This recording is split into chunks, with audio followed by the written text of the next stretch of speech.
Russia সমরাস্ত্র রপ্তানির পরিমাণ আরও বাড়াবে বলে ঘোষণা দিয়েছেন দেশটির প্রেসিডেন্ট ভ্লাদিমির পুতিন।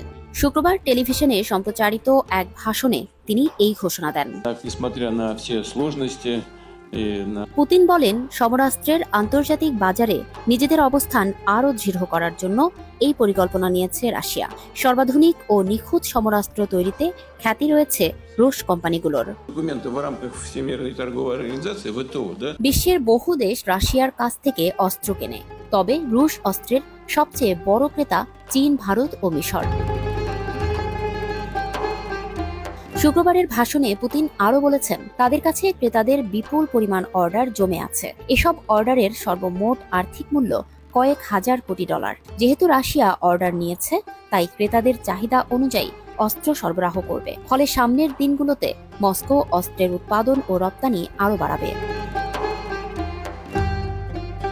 কৃত্রিম বুদ্ধিমত্তা ভিত্তিক অস্ত্রের উৎপাদন বাড়ানো হবে উল্লেখ করে রাশিয়ার এই লৌহ মানব বলেন, ভবিষ্যতের সমরাস্ত্রের বাজার নিয়ন্ত্রণ করবে প্রযুক্তিভিত্তিক অস্ত্র।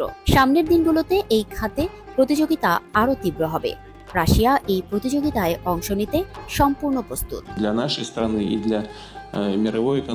ইউক্রেনের সঙ্গে চলমান যুদ্ধের মধ্যে পুতিনের এই ঘোষণা পশ্চিমাদের নতুন করে দুশ্চিন্তায় ফেলবে বলে ধারণা করছেন বিশ্লেষকরা। Помочь людям вернуться в свои родные поселки, села, там, где это позволяют